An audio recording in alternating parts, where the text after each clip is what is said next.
जय मंगलम जय नमः पार्वती शिव हर हर महादेव। सद्गुरुनाथ महाराज की जय।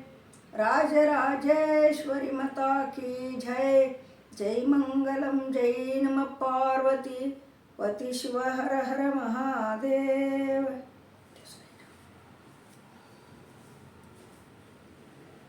हर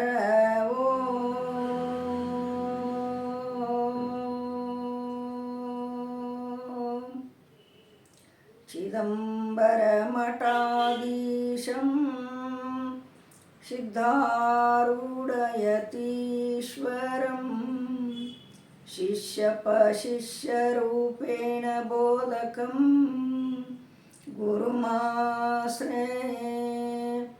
यदङ्घ्रिकमलद्वन्द्वं तापत्रयनिवारणं शान्तेकपदं देवं सिद्धारूढमहां भजे। ಸಿದ್ಧಾರೂಢಮಹಾಂ ಭಜೆ. ಪ್ರಾತಸ್ಮರಣೀಯರಾಗಿರುವ ಎನ್ನ ಸದ್ಗುರುಗಳ ಚರಣವನ್ನು ಹೃತ್ಕಮಲದಲ್ಲಿ ಧ್ಯಾನಿಸಿಕೊಂಡು ಅದ್ವೈತ ಸಾರ್ವಭೌಮ ಚಕ್ರವರ್ತಿ ಸಿದ್ಧಾರೂಢಪ್ಪನವರಿಗೂ ಅವರ ಕರಕಮಲ ಸಂಜಾತರಾದ ಮೌನಯೋಗಿ ಗುರುನಾಥಾರೂಢರಿಗೂ ಕಾಳಮ್ಮನ ಪಾದಕ್ಕೆ ದೀರ್ಘದಂಡ ನಮಸ್ಕಾರಗಳನ್ನು ಸಲ್ಲಿಸಿ ಶ್ರೀಮನ್ ನಿಜಗುಣ ಶಿವಯೋಗಿಗಳವರನ್ನು ಮೊದಲು ಮಾಡಿಕೊಂಡು ಕೃಷ್ಣ ಪರಮಾತ್ಮನನ್ನು ಬಸವಾದಿ ಪ್ರಮತರನ್ನು ಮೊದಲು ಮಾಡಿಕೊಂಡು ಎಲ್ಲ ಋಷಿಮುನಿಗಳಿಗೆ ನನ್ನ ಅನಂತ ದೀರ್ಘದಂಡ ನಮಸ್ಕಾರಗಳನ್ನು ಸಲ್ಲಿಸಿ ಇಲ್ಲಿ ನೆರೆದಿರುವ ಎಲ್ಲ ಶರಣು ತಂದೆ ತಾಯಿಗಳಿಗೂ ಅಣ್ಣ ತಮ್ಮಿಂದರಿಗೂ ಅಕ್ಕ ತಂಗಿಯರಿಗೂ ಎಲ್ಲರಿಗೂ ನನ್ನ ಅನಂತ ವಂದನೆಗಳನ್ನು ಸಲ್ಲಿಸಿ ಶಿವಸ್ವರೂಪಿಗಳೇ,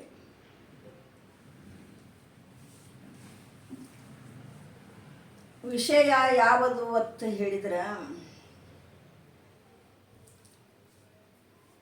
ಪರಮಾತ್ಮ ಗೀತೆಯಲ್ಲಿ ಹೇಳ್ಯಾನ, ನಿಜಗುಂಡ್ರು ಹೇಳ್ಯಾರ.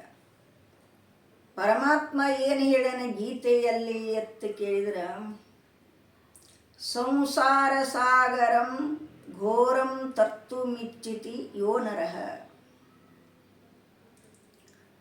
ಅರ್ಜುನ, ಈ ಸಂಸಾರವನ್ನು ದಾಟಬೇಕಾಗಿತ್ತಂದ್ರೆ ಈಸಲಿಕ್ಕೆ ಬರಂಗಿಲ್ಲ. ಬಾವಿ ಈಸಬಹುದು, ಹೊಳೆ ಈಸಬಹುದು, ಆದರೆ ಸಮುದ್ರವನ್ನು ಈಸಲಿಕ್ಕೆ ಬರ್ತದನಂತ ಕೇಳಿದ್ರೆ ಅದು ಬರಂಗಿಲ್ಲ. ಹೆಂಗೆ ಮಾಡೋದು ಪರಮಾತ್ಮ ಅಂಥೇಳಿ ಅರ್ಜುನ ಕೇಳಿದಾಗ, ಹಡಗನತಕ್ಕಂಥ ಭಕ್ತಿಯನ್ನು ಮಾಡಿ,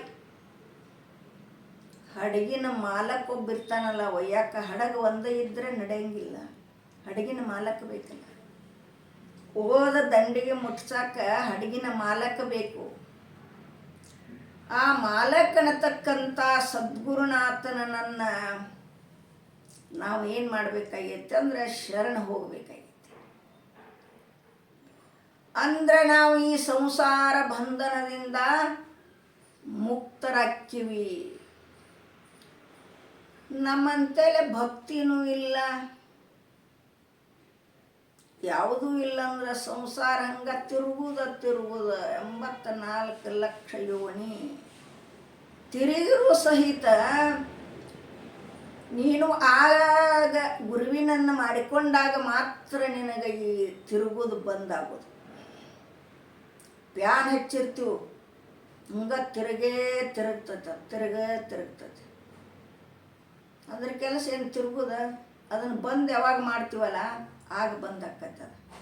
ಹಂಗೆ ಈ ಸಂಸಾರದೊಳಗಿಂದ ನಾವು ಪಾರಾಗಬೇಕಾಗಿತ್ತಂದ್ರೆ ಸದ್ಗುರುನಾಥನನ್ನು ಪಡೆದಾಗ ಮಾತ್ರ ನಮಗೆ ಇದೇನಾಕತ್ತಂದ್ರೆ ಸಂಸಾರ ಅನ್ನತಕ್ಕಂಥದ್ದು ಬಂಧನದಿಂದ ಬಿಡುಗಡೆ ಆಕೈತಿ. ಪುಣ್ಯಾತ್ಮರೇ, ನಾವು ಸಂಸಾರದಲ್ಲಿ ಇದ್ದುಕೊಂಡನ ಆ ಸದ್ಗುರುನಾಥನನ್ನು ಪಡೆದು ಅವನ ತತ್ವವನ್ನು ತಿಳಿದು ನಮ್ಮ ಸ್ವರೂಪವನ್ನು ತಿಳಿದಾಗ ಇದಕ್ಕೆ ನಾ ಅಂತ ಕೂತದೀವು. ಯಾವುದಕ್ಕೆ ನಾ ಅಂದರೆ ಏನಿದ? ಶರೀರಕ್ಕೆ ನಾ ಮತ್ತು ಕೂತದೀವು. ಇದು ಬಾಡಿಗೆ ಮನೆ. ಇದು ಈಗ ಬಾಡಿಗೆ ಮನೆ ಕೊಟ್ಟಿರ್ತಾರೆ, ಅದನ್ನು ನಂದ ಹತ್ತು ಕೂತೀವಂದ್ರೆ ಅವ್ರು ಯಾಕೆ ಬಿಡ್ತಾರ್ರಿ? ಹಿಂದಿಲ್ಲಿ ಹೋಗತ್ತಾರ, ಅವ್ರ ನೂಕುತ್ತಾರ. ಬಾಡಿಗೆ ಕೊಡ್ತಾನ ಅಷ್ಟೇ ಇರುವುದಿಲ್ಲ.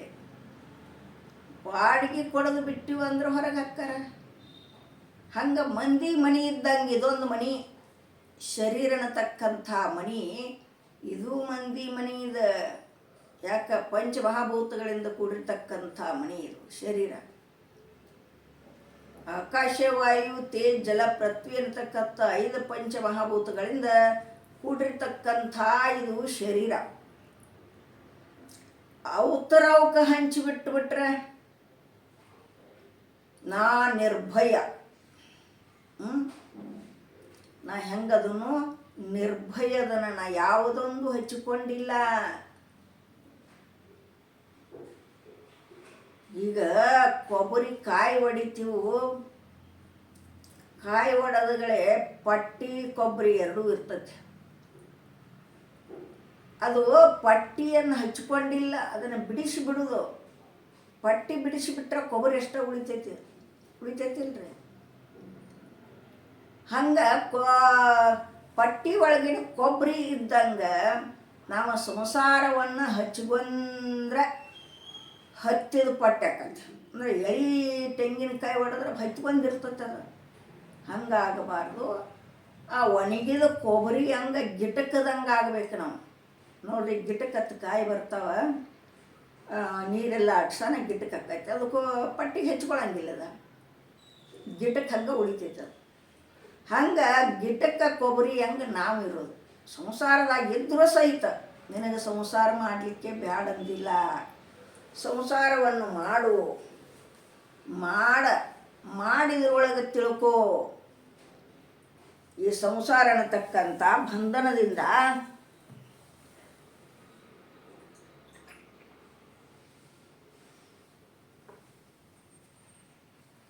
ಯಾಕೆ ಇನ್ನು ಹೊಳ್ಳಿ ಬರುವುದಿಲ್ಲತ್ತು ಹೇಳಿ ಬಂದದಿವು. ವಚನ ಪ್ರಕಾರ ನಡಿಬೇಕಾಗೈತೆ. ನಾವು ವಚನಕ್ಕೆ ಭ್ರಷ್ಟ ಆಗಬಾರ್ದು.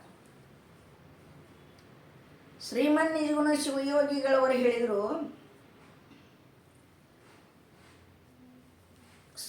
ವಿಷಮ ಸಂಸಾರ ಕನಸೆಂದರಿ.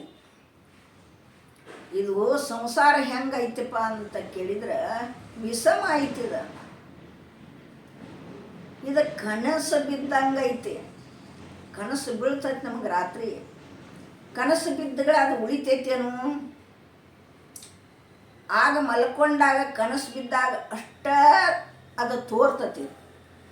ಆಮೇಲೆ ಎದ್ರುಪ್ಪಲೆ ತೋರ್ತತೇನಂದ್ರೆ ತೋರಂಗಿಲ್ಲ ಅದು. ಹಂಗೆ ಕನಸೆಂದರಿ ಅಂತ ಹೇಳಿದರು ಶ್ರೀಮನ್ ನಿಜಗುಣ ಶಿವಯೋಗಿಗಳವರು. ವಿಷಮ ಸಂಸಾರ ಕನಸೆಂದರಿ. ವಿಷಮ ಅಂತ ಹೇಳಿದ್ರು ಅಲ್ಲಿ. ಇದು ಕನಸತ್ತ ತಿಳ್ಕೊರಪ್ಪ. ಇದು ಸತ್ಯವಾದದ್ದಲ್ಲ, ಇದು ಮಿಥ್ಯಾ ಐತಿ. ಮಿಥ್ಯಾ ಇದ್ದದ್ದನ್ನು ನಂಬಬೇಡ.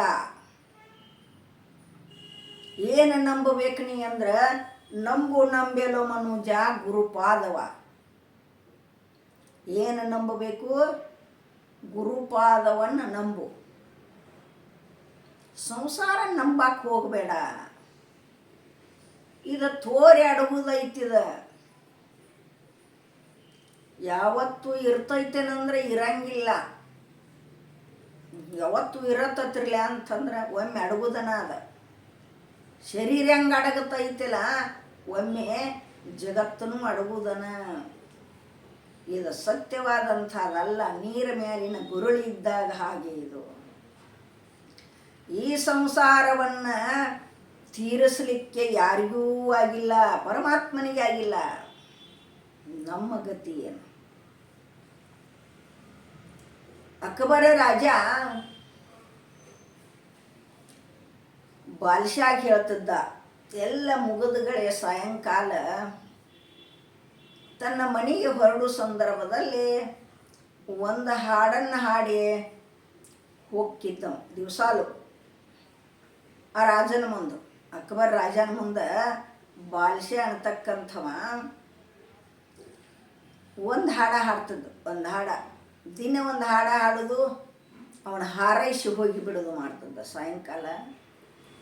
ಆಗ ರಾಜ ಅಂದರೆ ಬಾಲ್ಶಾ ಬರೇ ಮುಗಿವು ಹಾಡಾನ ಹಾಡ್ತಿ, ಮುಗಿತ್ರಿ ಅತಿ. ಹಾಡು ಎಷ್ಟು ನುಡಿ ಇರ್ತಾವ್ರಿ? 3 ನುಡಿ ಇರ್ತಾವ, 5 ನುಡಿ ಇರ್ತಾವ, 12 ನುಡಿನೂ ಇರ್ತಾವ.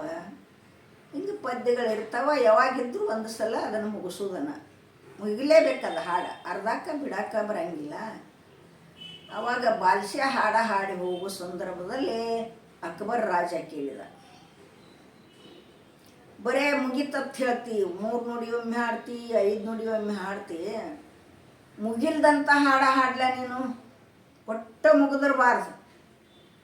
ಅದ್ಯಾವುದತಿ ಹಾಡ? ಅಂಥ ಹಾಡ ಹಾಡ್ನಿ, ಬರೀ ಮುಗಿಸೋಕೆ ಹೋಗ್ತಿಲ್ಲ ಅಂಥೇಳಿ ಆ ಬಾಲ್ಶಾನನ್ನ ಅಕ್ಬರ್ ರಾಜ ಕೇಳಿದ್ರಿ. ಕೇಳಿದಾಗ ವಿಚಾರ ಮಾಡಿದವನು, ಮಂತ್ರಿಗಳು ಭಾಳ ಶಾನ್ಯಾರು ಇರ್ತಾರವ್ರು, ವಿಚಾರ ಮಾಡಿದ್ದು ಯಾವ ಹಾಡ ಹಾಡಬೇಕು, ಮುಗಿಲಾರ್ದ ಹಾಡು ಯಾವದೈತಿ, ಯಾವ ಹಾಡ ಹಾಡಬೇಕು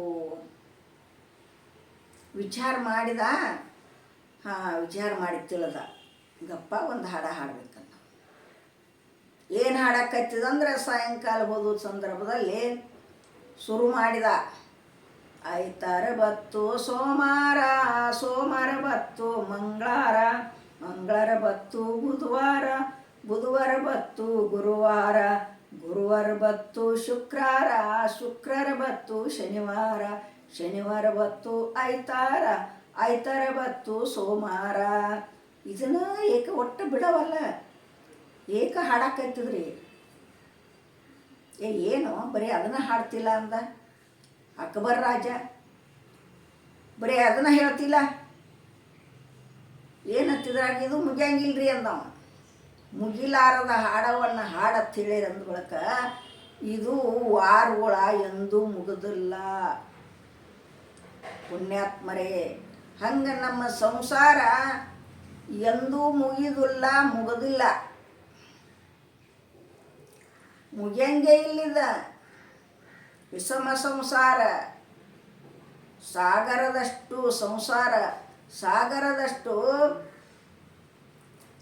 ಸಮುದ್ರದಲ್ಲಿ ನಾವೇನು ಮಾಡಿದ್ವಿ ಅಂದ್ರೆ ಮುಳುಗಿಕೊಂಡು ಕೂತದೀವಿ. ಸಾಸಿವೆ ಕಾಳಷ್ಟು ಸುಖಕ್ಕಾಗಿ ಸಾಗರದಷ್ಟು ದುಃಖ ನೋಡ ಅಂತ ಹೇಳ್ಯಾರ. ಈ ದುಃಖದೊಳಗನ ಕೂತದೀವಿ ಹೊರತಾಗಿ ನಾವು ಸುಖದ ಕಡೆ ಮಾರಿ ಮಾಡಿಲ್ಲ ಪುಣ್ಯಾತ್ಮರೇ. ಆದ ಕಾರಣಕ್ಕಾಗಿ ನಾವು ಸಂಸಾರ ಸಾಗರಂ ಘೋರಂ ತರ್ತು ಮಿಚ್ಚಿತಿ ಯೋ ನರಃ ಅಂಥೇಳಿ ಪರಮಾತ್ಮ ಹೇಳಿದಂತೆ ಸಂಸಾರವನ್ನು ದಾಟಬೇಕಾಗಿತ್ತಂದ್ರೆ, ಸಾಗರವನ್ನು ದಾಟಬೇಕಾಗಿತ್ತಂದ್ರೆ ಹಡಗಿನೊಳಗೆ ಭಕ್ತಿ ಅನ್ನತಕ್ಕಂಥ ಹಡಗಿನೊಳಗೆ ಮಾಲಕನತಕ್ಕಂಥ ಗುರುವಿನನ್ನು ಮಾಡಿಕೊಂಡು ನಾವು ಈ ಸಂಸಾರ ಬಂಧನದಿಂದ ಮುಕ್ತರಾಗೋಣ ನಾವು ನೀವು ಕೂಡ ಅಂತೇಳಿ 2 ತೊದಲ ನುಡಿಗಳನ್ನು ಗುರುಚರಣಕ್ಕರ್ಪಿಸಿ ಮುಗಿಸ್ತಾ ಇದ್ದೇನೆ. ತತ್ಸತ್ಪರ ಬ್ರಹ್ಮಣೇ ನಮಃ. ಹರಿ ಓಂ.